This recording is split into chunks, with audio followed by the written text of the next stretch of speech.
ওলি কারা? ওয়াল্লাযীনা আমানু আশাদ্দু হুব্বাল লিল্লাহ।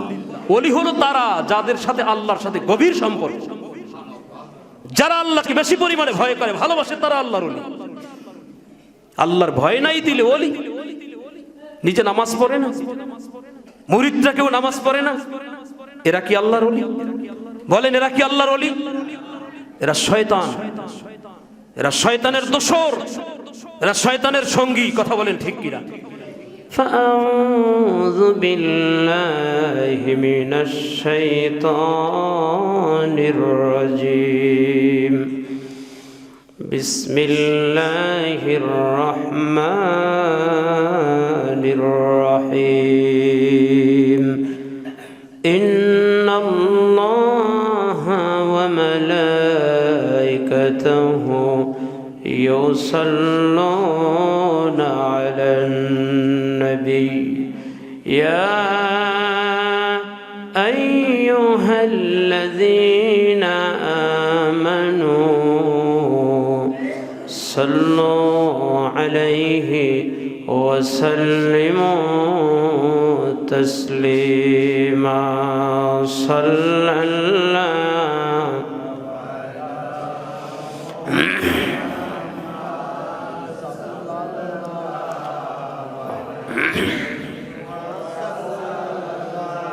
صلى الله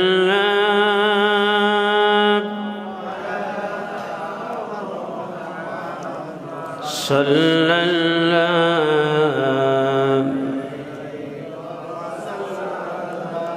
প্রাণ ভরিয়া পড়ো দরুদ ও মুমিন ভাই বসিয়া মোদের দরুদ শোনেন নবীজি রওজা পাকে শুইয়া সাল্লাল্লাহু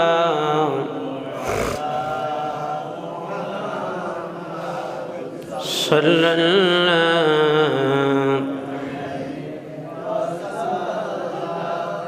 সাল্লাল্লাহু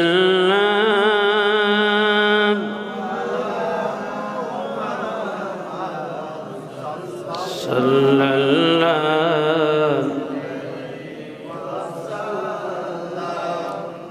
আলহামদুলিল্লাহ। গোটা পৃথিবী যে মহান স্রষ্টা সৃষ্টি করে সুনিপুণভাবে পরিচালনা করতেছেন, ওই মহান মালিক তার সৃষ্টি পৃথিবীর উপরে আমাদেরকে আশরাফুল মাখলুকাত হিসেবে সৃষ্টি করে জমিনের সমস্ত উপভোগ্য নেয়ামতগুলো উপভোগ করে সুস্থ সুন্দরভাবে বসবাসের তৌফিক নসিব করেছেন। এজন্যই মহান সৃষ্টিকর্তা আল্লাহ পাকের আলিশান দরবারের সকলে শুকরিয়াতান বলুন আলহামদুলিল্লাহ। যে নবীজির খাতিরে আল্লাহ পাক আসমান, জমিন, গোটা জগৎ, মানব জাতি সব কিছু সৃষ্টি করলেন, যে নবীজিকে আল্লাহ পাক অধিক পরিমাণে ভালোবেসে হাবিবুল্লাহ লকব দিলেন, রাসূলুল্লাহ সাল্লাল্লাহু আলাইহি ওয়াসাল্লাম লকব দিলেন খলিলুল্লাহ, নবীউল্লাহ। এই লকবগুলো প্রদান করে সম্মানিত করলেন। সর্বোপরি সবচেয়ে উঁচু সম্মান ও মর্যাদা দেওয়ার জন্য আল্লাহ পাক এই পবিত্র মাসে 27 তারিখ রাত যেটা গত হয়ে গিয়েছে, সে রাতে আল্লাহ পাক তার মহান সিংহাসন তথা আরশে আজিম পর্যন্ত তার বন্ধুকে কাবা শরীফ থেকে, কাবা শরীফের হাতিম অংশ থেকে ইজ্জত সম্মানের সাথে অতি দ্রুতগামী বাহন বরাক নামীয় বাহনের মাধ্যমে বাইতুল মুকাদ্দাস পর্যন্ত ভ্রমণ করিয়ে, আকাশ পথ পাড়ি দিয়ে, সিদরাতুল মুনতাহা ভেদ করিয়ে একান্ত নিজের কাছে নিয়ে নবীজিকে আল্লাহ পাক রব্বুল আলামিন আপন দিদার দিয়েছিলেন। সেই পবিত্র মাসের শেষ জুমার দিন নামাজের জন্য মসজিদে আল্লাহ আসতে কবুল করেছেন। এজন্য আরেকবার বলুন আলহামদুলিল্লাহ। ওই নবীর উম্মত হিসেবে আকাশচুম্বী মর্যাদাবান নবীর উম্মত করেছেন, এজন্য প্রশংসায় সকলে আরেকবার বলুন আলহামদুলিল্লাহ। সম্মানিত সুধী, এ মাসটা গুরুত্বের দিক থেকে অনেক গুরুত্ববান, অনেক ফজিলতওয়ালা। নবীজি বলেছেন রজব মাস হলো ফসল বুননের মাস, শাবান মাস ফসল কর্তনের মাস, আর রমজান মাস ফল ভোগের মাস। সুবহানাল্লাহ। অর্থাৎ কোনো একটা ফসল যে মাসে রোপণ করা হয় সে মাসেই গাছটা পাতা পল্লবে বড় হয়ে ফুল ফলে একদম পরিপক্ক হয় না। যে মাসে রোপণ করলো তার পরের মাসে হয়তোবা পাতা পল্লবে ফুলে ফলে সুশোভিত হয়ে যায়।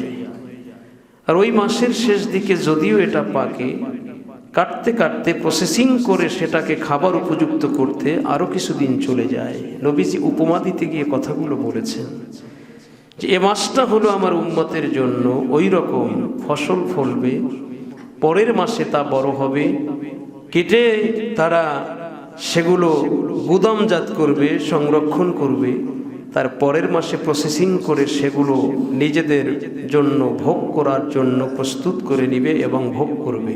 সুবহানাল্লাহ। তার মানে ইবাদত বন্দেগী এই 3টা মাসে খুব বেশি করার গুরুত্ব দেওয়ার জন্য নবীজির এই পবিত্র বাণী। নবীজি বলছেন শাবানু শাহরি ওয়া রমাদানু শাহরুল্লাহ। শাবান মাস আমার মাস, আর রমজান মাস হলো আল্লাহ পাকের মাস। সুবহানাল্লাহ বলেন। সম্মানিত সুধী, আমরা গত রজনীতেও পবিত্র মেরাজ নবীজির সংগঠিত হলো এ সম্পর্কে সংক্ষিপ্ত কিছু আলোচনা মিলাদ দোয়ার মাধ্যমে কালকে রাতে আমরা মসজিদে আয়োজন করেছিলাম। অনেক মানুষ উপস্থিত ছিলেন আপনারা। তো আমরা এই মাসে গতকালকের আলোচনার মধ্যে আলোচনা করেছিলাম যে মাসের মধ্যে রোজা আমরা যে পালন করি এগুলোর সঠিক বিধান কি, এবং আমরা এই রাতকে কেন্দ্র করে নামাজ আদায় করব এটার বিধান কি, এ নিয়ে আমরা আলোচনা করেছিলাম।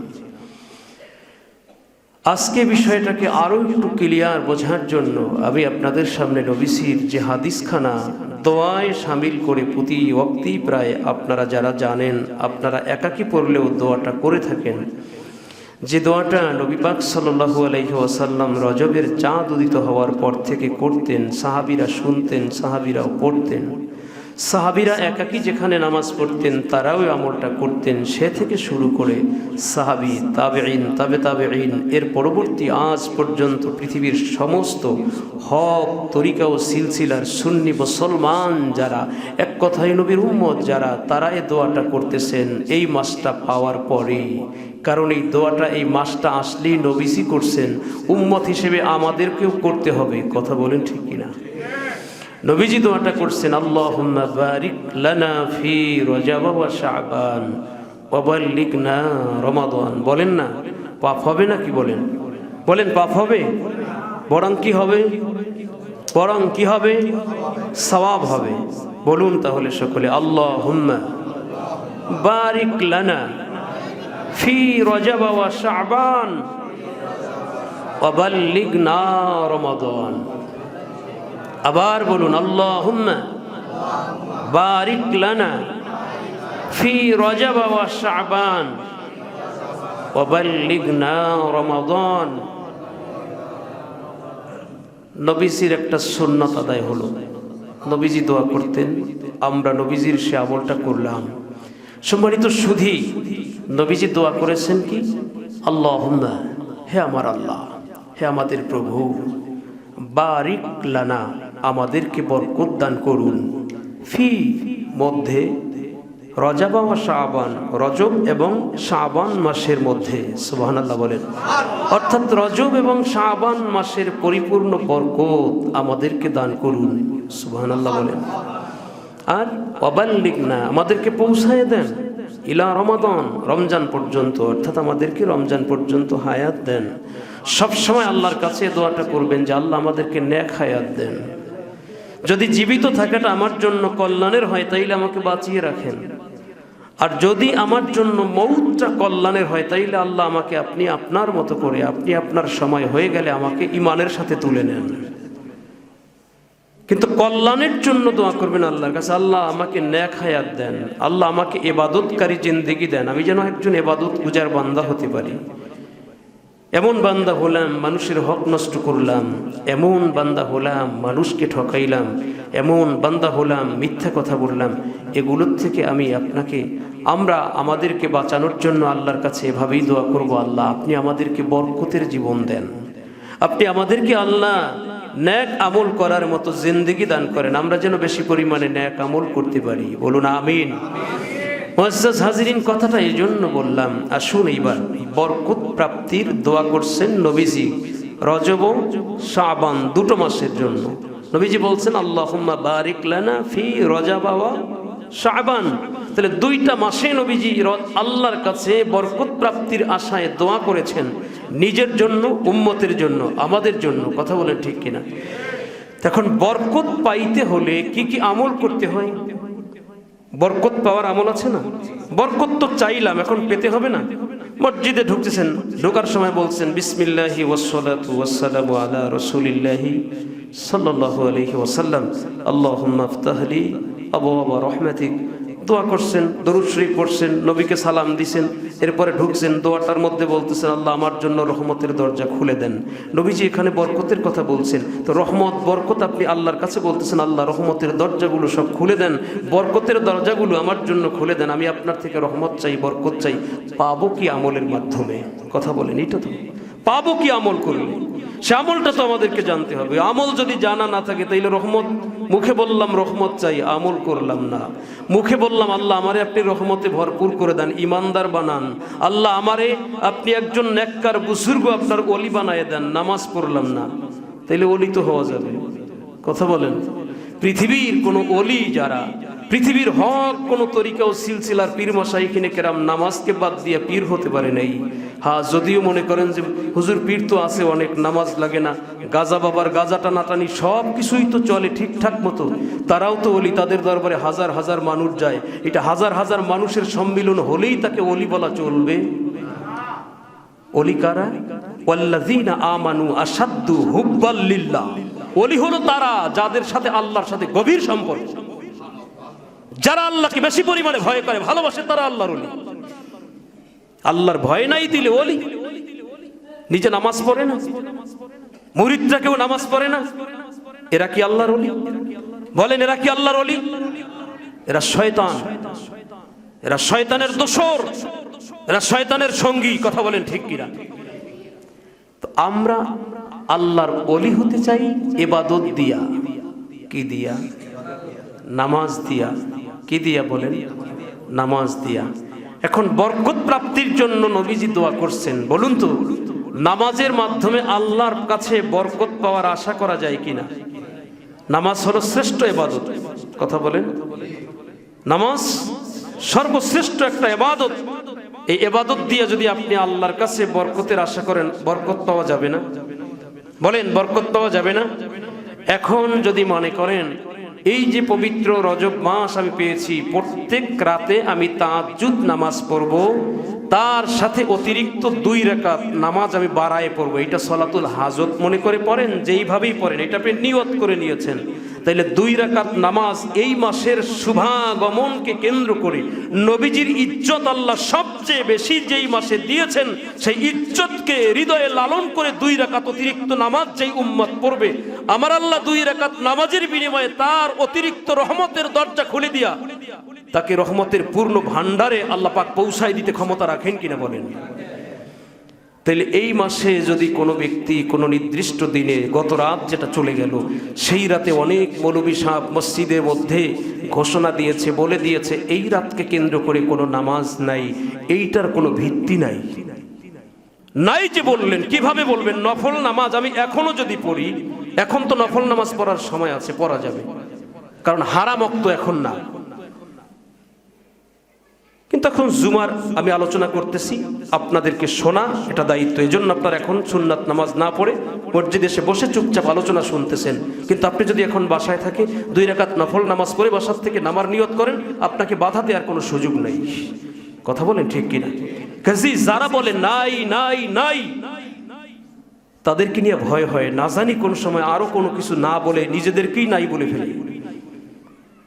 সম্মানিত সুধী, এইবার আসেন আমরা নামাজের মাধ্যমে আল্লাহর কাছে রহমতের দোয়া করলে আল্লাহ অবশ্যই নামাজ দিয়ে আমাদেরকে রহমত দিবেন। কারণ রহমত প্রাপ্তির আশায় আল্লাহকে সন্তুষ্ট করার কিছু ইবাদত করতে হবে। আল্লাহর সন্তুষ্টির মধ্যে অন্যতম এক ইবাদতের নাম হলো নামাজ। কাজী নামাজ দিয়া নামাজ শেষে দোয়া করলে দোয়া কবুল হয়। কথা বলেন ঠিক কিনা? কাজী রহমত প্রাপ্তির একটা অটো আমল, সুন্দর আমল, প্রসিদ্ধ আমল, তার নাম হলো নামাজ। অতএব সেই নামাজ দিয়ে আপনি আল্লাহর কাছে নিজেকে নিবেদিত করবেন, রহমতের মালিক হয়ে যাবেন। আল্লাহ রহমতের দরজা আপনার জন্য খুলে দিবে, বরকত আপনার বাড়ায় দিবেন। শুনিবার আপনি যে রাত্রে নামাজ পড়েছেন, অন্যান্য সময় মাগরিবের পরের 6 রাকাত আওয়াবিন, মাগরিবের পরের 6 রাকাত আওয়াবিনের হাদিসে 20 রাকাত পর্যন্ত আওয়াবিনের হাদিস আছে। আপনি আওয়াবিন নামাজ বাড়ায় পড়া শুরু করলেন যে সময় আছে, অযথা বাসায় বসে গল্প গুজব না করে আমি আওয়াবিন নামাজ 20 রাকাত পর্যন্ত পড়ে নেই, সময় আছে, বসে থাকি, এরপরও নামাজ পড়ি না।